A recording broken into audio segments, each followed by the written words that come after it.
ब्रह्मपुत्र भारत की प्रमुख नदियों में से एक है। यह नदी तिब्बत, भारत और बांग्लादेश से होकर बहती है। ब्रह्मपुत्र का उद्गम हिमालय के उत्तर में तिब्बत के पुरंग जिले में स्थित मानसरोवर झील के निकट होता है, जहां इसे यरलुंग तैसंगपो कहा जाता है। तिब्बत में बहते हुए यह नदी भारत के अरुणाचल प्रदेश में प्रवेश करती है। आसाम घाटी में बहते हुए इसे ब्रह्मपुत्र और फिर बांग्लादेश में प्रवेश करने पर इसे जमुना कहा जाता है। यह ब्रह्मपुत्र और गंगा नदी से संगम के बाद इनकी संयुक्त धारा को मेघना कहा जाता है, जो कि सुंदरबन डेल्टा का निर्माण करते हुए बंगाल की खाड़ी में जाकर मिल जाती है। सुवर्णश्री, तिस्ता, तोरसा, लोहित, बराक आदि ब्रह्मपुत्र की उपनदियां हैं। ब्रह्मपुत्र की औसत गहराई 58 मीटर और अधिकतम गहराई 120 मीटर है। इंसानी सभ्यता नदियों के किनारों पर शुरू हुई है। भारत में इन तमाम नदियों को मां का दर्जा दिया गया है, लेकिन इसी भारत में एक नदी ऐसी है जिसे इस दुनिया की इकलौती पुरुष नदी कहा जाता है।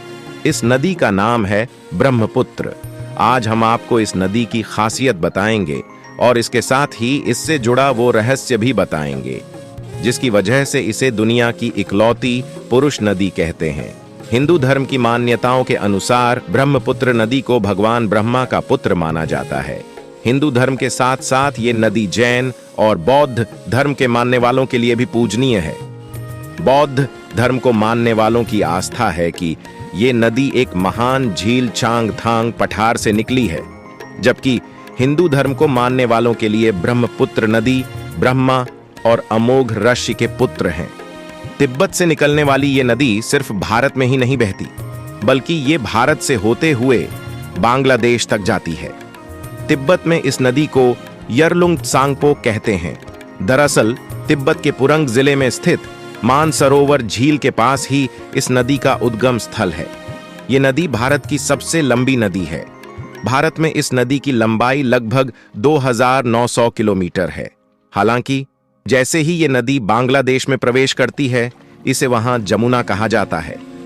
बौद्ध धर्म के अनुसार ये नदी पहले एक बहुत बड़ी झील हुआ करती थी, लेकिन एक दयालु बोधिसत्व ने महसूस किया कि इस झील के पानी की जरूरत हिमालय के तराई के इलाके में रहने वालों को भी है।